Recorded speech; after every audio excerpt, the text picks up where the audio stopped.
Hey there, welcome to saas.unbound, brought to you by saas.group. I'm your host, I'm Dana, and this is the show where we chat with inspiring founders and experts to get an inside scoop on how they made their business a success. And today with me is Aytekin, a co-founder and CEO of Jotform, an online form builder that enables businesses to create customized forms. And obviously, so many people know about it because you're serving a staggering amount of users. I think you've hit 20 million just recently, bootstrapped and with a team of about 600 people. Hello, Anna. Great to be on your show. Yes, that's true. But it's been 18 years since I started Jotform. It's been a long time, and we have grown into a big company, but we still have the same kind of enthusiasm about like our users, our product. I try to keep my bootstrap founder mentality, and in my company, I try to keep that startup spirit alive. Yeah. That's wonderful. That's what we absolutely love at SaaS Group. But we started with buying SaaS companies that were only bootstrapped, and then we moved on to VC funded. But what we're still looking for is what you just said, a bootstrapper mentality, which I think is great because it allows you to be a bit more agile and creative in your decision making processes. So let's get in there. But first things first, what's your background and like what was the inspiration behind Jotform? Yeah, I studied computer science at school, and then I was working as a developer for a media company in New York. I was working there for 5 years, and I had like a lot of different kinds of duties. But one of my duties was to like create these online forms for our editors. Like we had like over 100 websites, and like I was creating all these forms, and I hated it. I didn't want to create an HTML form. I had like really challenging, exciting work, and then I also had to create like the HTML forms. But I had to do it like it seemed like every day, like our editors were asking for a form from me, like contact forms, payment forms, questionnaires, surveys, like all kinds of forms. And I wished that there was a product that I could just give it to them. Okay, take this and just create your own forms. Like you don't need me. Like it's just the same thing like HTML, the same thing all over again. There were some there was Survey Monkey, there were like some small products, but nothing that I could really give it to them. So this was 2005, and when I decided that okay, I'm gonna actually this is enough. Like 5 years of corporate work life is enough. That I'm gonna actually build my own company. That I was so excited about this idea that I thought, okay, hey, I will just jump in, and I quit my job. The next day, I started working on Jotform, and then February 2006, I released Jotform, and it turned out that a lot of people actually needed it. And the way I was able to get people to use my product was I provided as a free product for the first year. It was all free, and Okay. after I saw that people actually needed this, and they were giving me feedback, and like I was getting signups every day. Like in the beginning, I was getting like 10 signups a day, and then it was like 100 signups a day, and by the time it was like 2007, a year later, uh, I had like 15,000 users, free users, and then I released the paid version, and then I released the paid version. I remember it like just send an announcement, and then I send it really early in the morning, and then the first payment came from Europe, from Spain, and then the UK, and then from the East Coast of United States. So even the first day, like starting getting upgrades, I knew that Jotform would be a successful company, and after that it was all hard work. You know and I have this 50-50 rule. I know you're going to ask me about all kinds of good Sure. questions, because I love your show. But one of my rule is like 50-50. I spend like in the beginning the same, half of my time on product and half of my time on growth. And you're also a growth taker, I know. And because if you don't have a good product, and the people you bring in, you just they just churn out, you lose them. But if you don't have a if you can't bring people in, you can't get feedback from them, you can't improve your product. So it's all this this cycle of product and growth. And sometimes you need to like spend more time on growth, and sometimes you need to spend more time on product. But on average, I try to spend half of my time on growth, half of my product, and I still like I was doing the same thing on the first day, and I'm still doing that today. And even our company is like divided in a similar way. Yeah, yeah, you're absolutely right. That was one of my questions, like, because the company has grown tremendously, right? It's almost 18, it is 18 years, right? So, what I've noticed is you're still very active. Like, whenever you go to YouTube and, you search for Jotform, it's always you doing something. And yeah, I really wanted to ask that question because, I mean, 600 people in the company, you're still kind of the face of the company. How does it um, work in the whole like growth strategy? And is there anything else that you're leveraging through your, well, now very well known founder brand? I think over time we found that the biggest growth strategy is having a product that's viral and also having a good product. So when you have a product that has some virality, and in our product, we still have the free version. Like most of our users are still free, and we have 20 million users. And what happens is that when they share a form with others, like the other people also see Jotform brand on the email when they fill the form, and if they are using the free version, they get exposure to the Jotform logo, and so this results in like continuous growth because there is a virality. And so I wouldn't change that for like for money, because that's like the long term growth. That's like you can make your product, or we can make our product like all paid or like trial. But what happens is that you lose that virality of the free product. So Right. it's really important for me. The other thing is uh, we are constantly investing on the quality of our product, because what happens is that when you go to like review sites like G2, that you will see that Jotform is always on the top on the categories.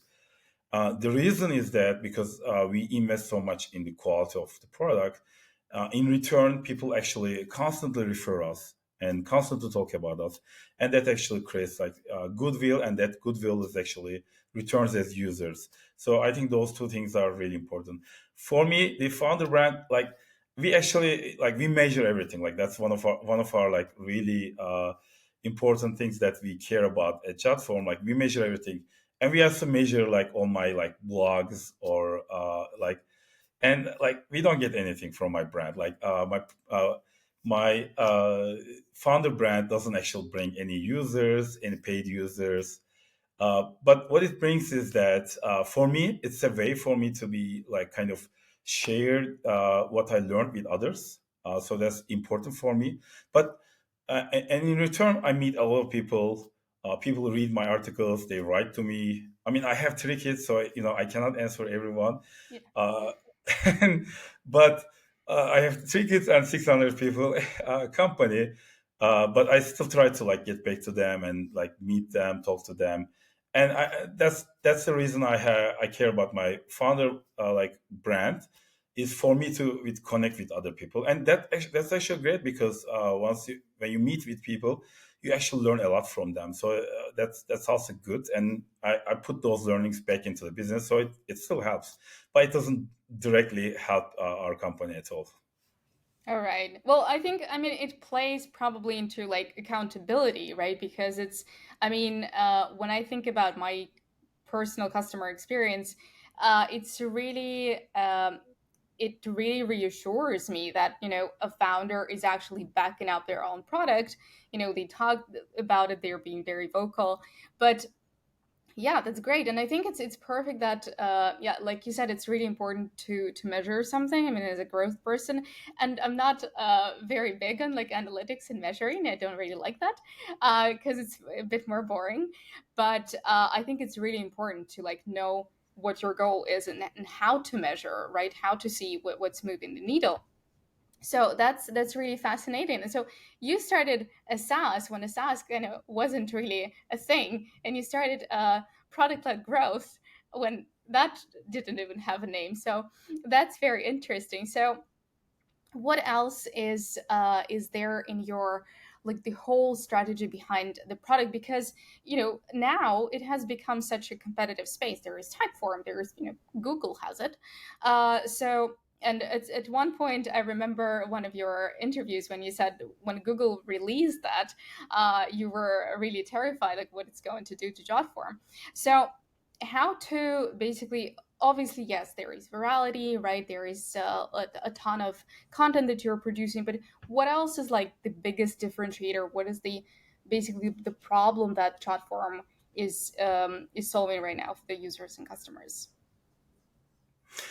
Um, I think the biggest differentiator for us is the product. So we had 18 years, right? And we kept our focus on the product. And I think the first 10 years, like we just focused on the form builder most of the time. And we wrote our form builder four times.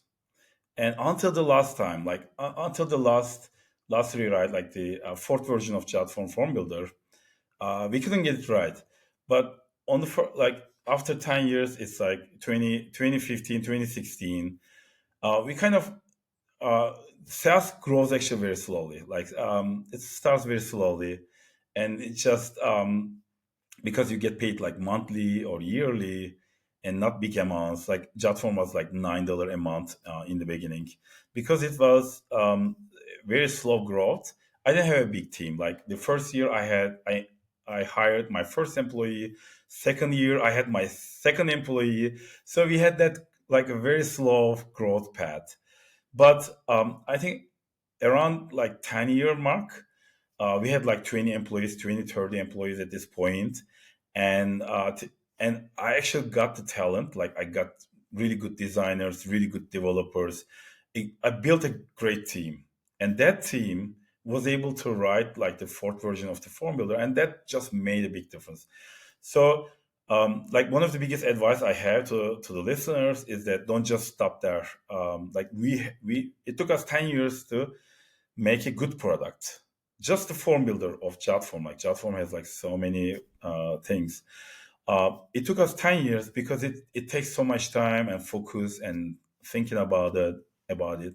And I couldn't get it right neither. Like I was thinking about it all the time, but I needed those people, like really good people on my side, on my team, to be able to accomplish that. But once we got that, suddenly like our growth increased a lot because we were actually keeping people, like people who tried Jotform was able to use it and all the features were good. So, and then our product went into the second stage. We started focusing on what happens after the form, right? So, I say it's like a journey, like every journey on Jotform starts with a form. So, someone fills a form, but that's just the first step. And after that, like, let's say you have a like a request form. Someone is like requesting something. You have a sign up form, you have a survey like questionnaire, whatever payment form, like that's the first step. Someone is filling the form, they are making a request, they are buying something, they are applying for something. So we started helping people on the next steps on their journey. Once we got that first step right, once we got the forms right, we started helping people on the next steps, which was like we built all the tools they may need, like like we have a sign product, Jotform sign. So we added e-signatures. We had an approvals product. We had this Airtable like spreadsheet product so that people actually can play with their data much more easily. We have a Jotform inbox, and we have a document builder like a PDF creation generation tool. So we built this suite of tools so that and we built them with the knowledge from our users. Like we actually interviewed hundreds of our customers, and we were like sending them like, okay, hey, we want to talk to you. We are going to give you like this $50 gift certificate from Amazon. Just we need your like half an hour, 45 minutes of your time, and they were so happy about it. Like Right. that offer, like that has like over 50% return rate. Like people always accept that. And and then we interview them, we get there, we understand what they do after they use the forms, like so we added all these like productivity suites, and that was the next stage. So now, because Jotform handles so many things for our users, our churn rate dropped. Our number of users exploded, especially during the pandemic, where all these companies actually stopped doing these like paper signatures, or like emailing, like scanning signatures to each other, because at home you don't have a scanner. Some Right. people have, but most people don't. But like it's just we were just ready, and then the pandemic actually, we saw a big growth during the pandemic, and yeah, that was. And now we still focus on our core, like improving our core product, you, or improving our usability, and I really believe in the product, and that's one of the reasons that I really believe in founders. And I know that your company also buys founders, but the founders still stay with you, right? And that's a great approach. That's an amazing approach. But what happens is that when VCs, they invest in companies and then they replace these founders, the CEO that comes in, maybe that's a like a really good salesperson, maybe that person is like really good with numbers, but that person doesn't have that founder mentality. The founder is Being a founder is all about like creating something, improving something, and it's part of the journey. It's not like quarter to quarter, it's a long journey. And I look at it the same way. I look at it as a very long journey, and I invest in like next 5 or 10 years. I don't invest in next quarter. I don't care about the sales numbers in the next 3 months. You know, it doesn't matter. I care about the long term, and that's a great approach for SaaS, because SaaS is all about service. There's a software aspect, but there's also the service aspect. And if you are servicing people, you have to provide good service, high quality product, high availability, no downtime, and like fast product, all those things, all those things. And that, just you have to keep people's trust. Like you have to get and keep people's trust, and that requires a long-term approach. Yeah, absolutely. No, I think you're right. I mean, we do have a couple of great examples at SaaS Group where founders left and we have new CEOs. But usually it's a person that's been involved with the company and they know how it grows, and they also can see the long term. So I think you're absolutely right. But something that you started talking about the forms and how it's still the core of the product. And I just remembered one of the latest episodes when we talked about growth and how now, a lot of products like, I don't know, Instagram, TikTok, even, right? They have their own lead generation forms. So for the sole reason that people don't really want to leave social media, right? When they want to sign up for something, so they hang out in one place. So it's that whole like zero click content kind of situation. So has it affected Jotform in any way, or are you kind of getting into that space in a way somehow as well? No, not really. I mean, those kind of forms are usually um, not that really that popular, or not the main reason people use forms. So if you look at like the top customers for our company, um, we see that it's all about like working with a lot of other people. So, for example, healthcare, education, nonprofits. these are like these organizations deal with a lot of people, so they have to like get requests from others, and then they need to process those requests, and usually like they have all these workflows that needs to be handled. So it's, just like those like minor, social media forms are not going to help them, or even like a Google Forms is not going to help them, because it's just going to be too short. It's going to be too small for them to be able to handle. So for us, and it's not just those. Like there are other types of. So it's very horizontal. All kinds of different industries use Jotform, and even like in different kind of industries, we see like different departments use Jotform. Like HR department uses a lot, for example. Forms are needed a lot. So it's being a very horizontal product means that those kind of changes doesn't really affect us much. We haven't seen them.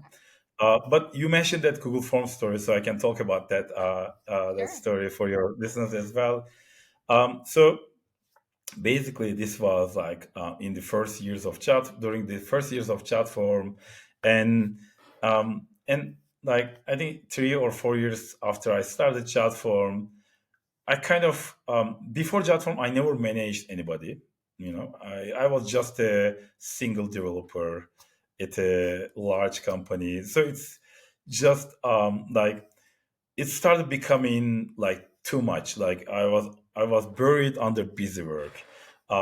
So I was spending all my day, accounting, legal, HR, ordering supplies for the office, like answering customers, processing my emails. Like I was spending all this time with these things. Like I was feeling like just I cannot really work on my product. I cannot put my attention on what matters, like product and growth.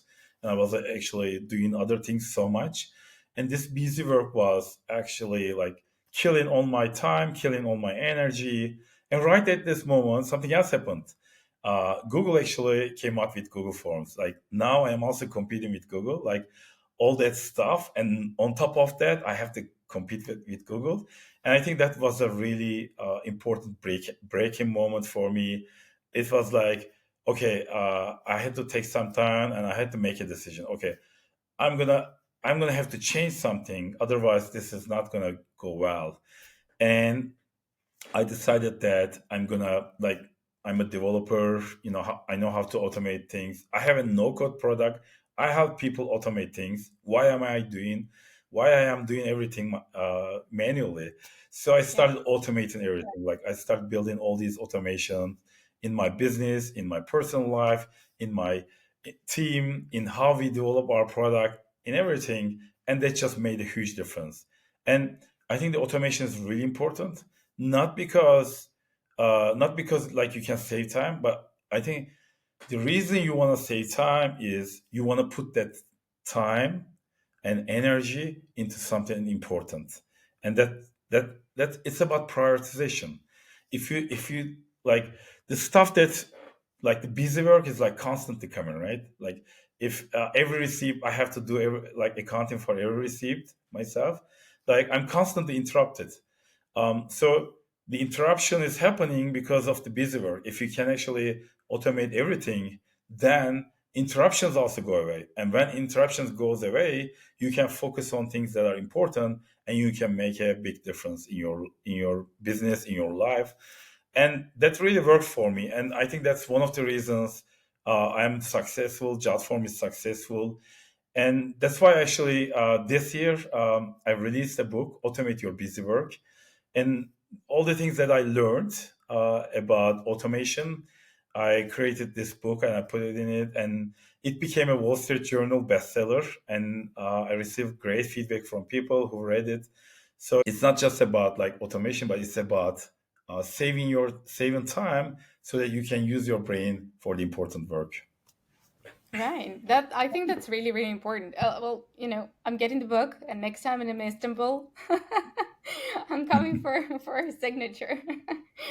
But yeah, that's perfect. And is there anything about AI? Because like everyone, ChatGPT emerged out of nowhere.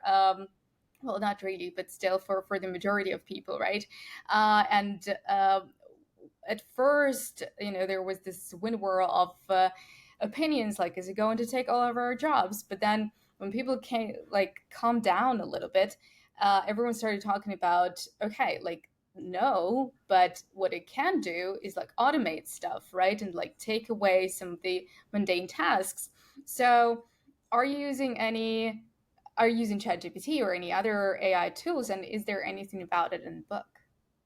The book is more about, it's less about like AI, but more about regular automations like you can use right now, like all the things you have at your disposal. And it talks, I talk about the automation first mindset, and how you can use automation to save time. And one of my biggest examples is emails. How I automated my emails, and it didn't involve any AI. Basically, what I did, I was getting these so many emails, and an average office worker receives 175 emails a day, and I was receiving like hundreds of emails, and I was getting lost in my inbox. And I tried inbox zero, and it didn't help a lot. What I did was I tried all these different email products, and some of them I was like, they were saying, "Oh, we use AI, like to save you time," but none of them actually worked. But I discovered that what I really was it was about prioritization. What I really needed was I didn't, instead of an email product that's showing me emails by date and time, what I needed was seeing my emails in a priority order. So the top email, the most important email should be at the top. And then the next email should be below it. And then that spam or the newsletter that you are not going to even look should be at the bottom. If I could have that, then that will solve all my problems, because whatever time I have, like if I have 10 minutes, I can look at my top priority emails, I can process them, and just, move on with a peace of mind. But there wasn't anything like that. And the solution I found was I actually built these like different labels. I just used like Gmail's labels and filters. I created these labels like level one, level two, and level three. And then I created these filters so that if I consider something top priority, for example, if our head of HR is emailing me directly, or my publisher is Wiley, and if someone from Wiley emails me, then that goes to the top priority email inbox.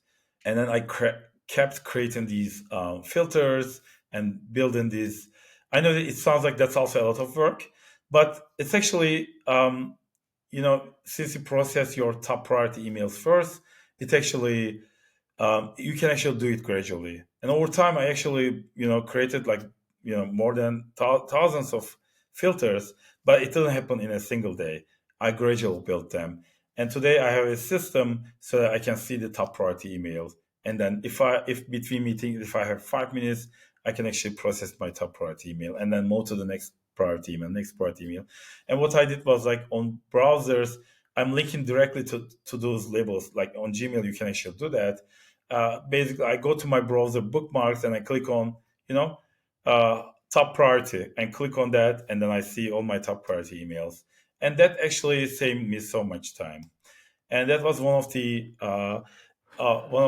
hacks, automation hacks that I found. And in the book, I talk about similar hacks as well. But uh, if we go back to the AI, I think the AI is really important, and AI is gonna make automation so much faster and easier. At this time, like we are using AI, but it's we are not seeing it like in like full, like it's just the very beginning. And in like 10 years, it's gonna be like every product is gonna include AI, and they're gonna be much more easier to use, much more faster to use, and just they will save us so much time. So I'm really excited AI, and we are also using AI in our product, but mostly on the backend systems, like especially uh, like phishing, abuse, fraud, like spam, things like that. We catch them using AI, and I think and we are excited about using it in our product as well. And just we are testing the things out right now. It's just we haven't made any major changes yet. Okay, yeah, that makes sense. All right. So because it's like it's really interesting, right? You well, like you said, you have three kids and you have 600 more and you have to deal with a company and writing a book. So like the way automation kind of, helps you do that. And honestly, I want to be as excited as you are. I really need to read your book probably because I try to automate anything at all. I'm a very like old school kind of lady. I don't automate. I use notebooks, and I go through tons of them over the year. But yeah, if there is a way to like get excited about automation, I will definitely try it. But coming back to Jotform and 20 million users, um, how with the amount of probably requests and support tickets and hey, I want this and that, how does prioritization happen in such volumes? So how basically, yeah, you process everything that people may want or need and overcome the feature overload. Yeah, that's a great question. So, how do we keep a good user experience while adding all the features people need? And that's a topic that I always think about because it's a really tough problem. I think it's about having a kind of deep product. So, if you give everything to the users, just going to get confused. But if you have those features, but if they are hidden away, and if they can only discover it if they when they need it, then you kind of have this product that's very deep. So you want to have this very simple, small product, but then once people want to go dive deep, then you need to give them ability to be able to use all those advanced features. But that's really hard. That's not easy. And the way we make decisions is we do a lot of user research, which involves like usability testing, like getting people to like use the product, and then using their voice they describe what they are doing, and then like we use products like usertesting.com to get the user testing. And we also do a lot of interviews, as I mentioned previously, like just talk to the users and get their feedback. And our user interviewers, they will actually turn them into like slides and they will present to us. Like sometimes we'll just listen to the customers talking about something to understand what they are thinking about. And also we have all these like product teams. We have about 15 product teams, and they're all focused on a single area within our product, and they make their own decisions. So we believe in working from office, but every team actually has their own office space. So they have their own room, usually like 5 to 6 people. They have this big whiteboard um, in a beautiful office space. They're like a small startup within a bigger company, and then they make their own decisions, and then they listen to the users, customers, and then they understand their needs. They make decisions and they move forward. And so this actually gives them so much flexibility, so much freedom to really make the right decisions. And this actually allows us to kind of move forward on different areas, like 10 or 15 different areas we can actually move forward. But there's actually there's that problem when you have like so many different teams working on the product, of like how do you keep things consistent, how do you make sure that everything has a good user experience. That also requires like teamwork, like those cross functional, like for example every product team have their own designers, and these designers come together, they make decisions, they use the same like design systems, things like that, to make sure that they are consistent throughout the product. And the things they learn, they also coach each other so that everyone improves, and we have a much better product. Okay, that's perfect. I think knowledge sharing, when you keep people independent and empower them to make their own decisions, knowledge sharing is so important. It's something that we deeply believe in as well at saas group. So um, well, I think that's a great approach. So, just a couple more questions. Because you already mentioned that, right, there is a core product, which is a form builder, but you started building like the whole suite of automation tools that now help so many teams. When did you decide, this is a time to start to scale? And what was the biggest challenge in like bringing people that extra value and like showing them that, there is now a new corner of the product that you can explore, and you don't have to like go and subscribe to another product, so like we're slowly getting them all in. Yeah, I think the scaling part kind of came very organically and naturally. But I think it was around like year 7 or like around that time. We kind of, as a group, we had like 10 people, and it was actually, things were actually getting more difficult. So as we added more people, things weren't working well. And I remember the days when I started the company when I was like alone or like with 1 or 2 employees. Things were much smoother. And then once we have grown like 10 people, things actually got worse. And the reason for the problem is everybody started on different things, and people were working individually.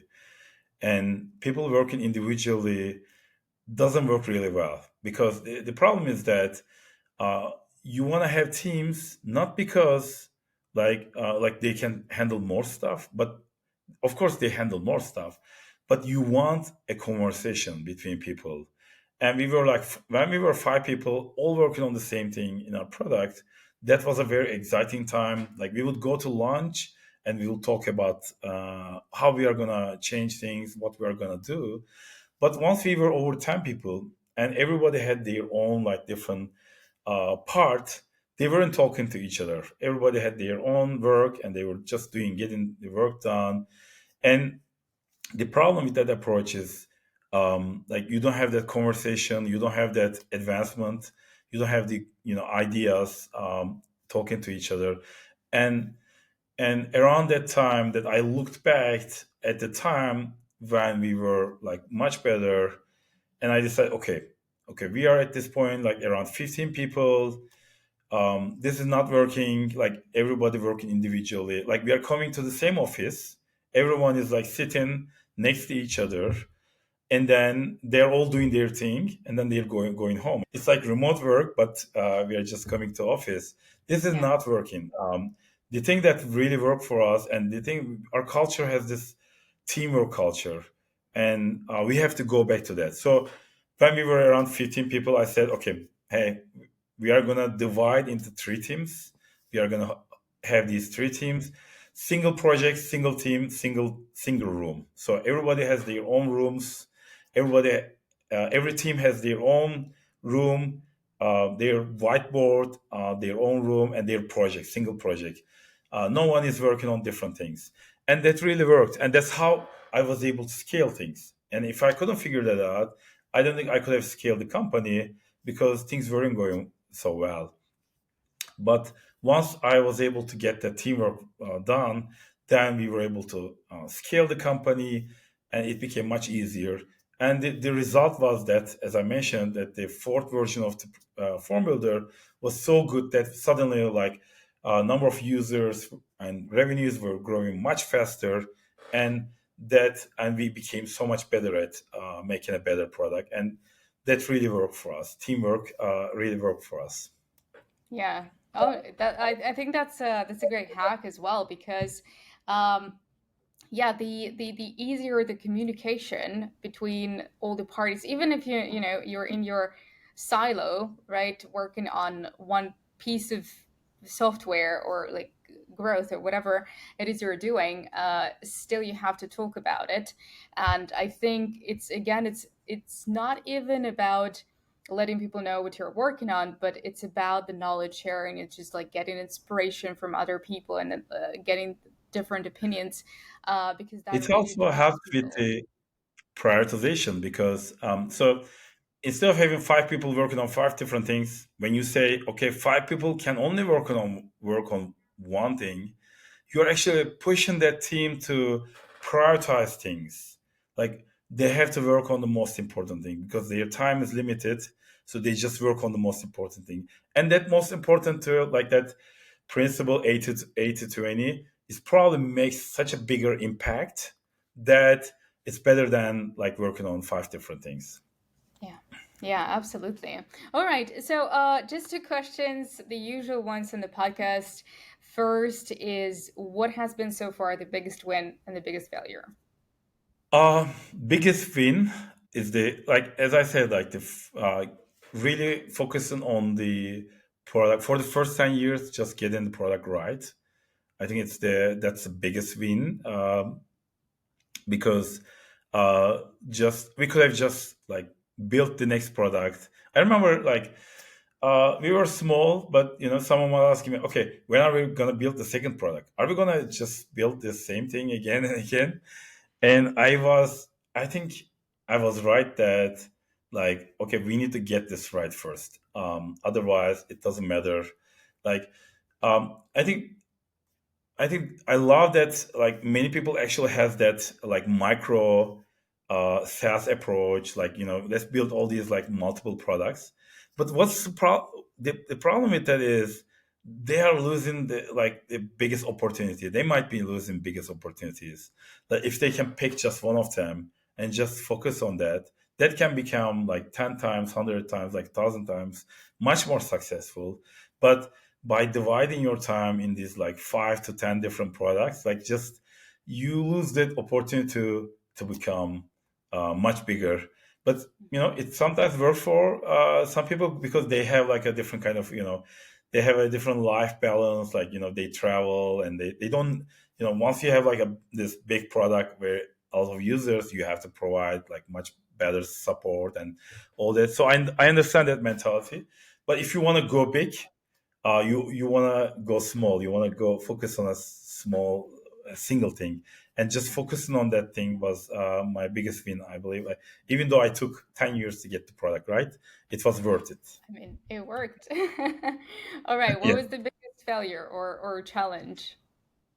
Um, I would say before we get to that, like working on our product continuously, we had this approach of like releasing, making big releases. So like we would work on something for a year, and then we would release it, and then we would have all these angry people, angry users, because we were breaking things, we were making so many changes. Like they were using something, we rewrote that, and then they lost all their changes.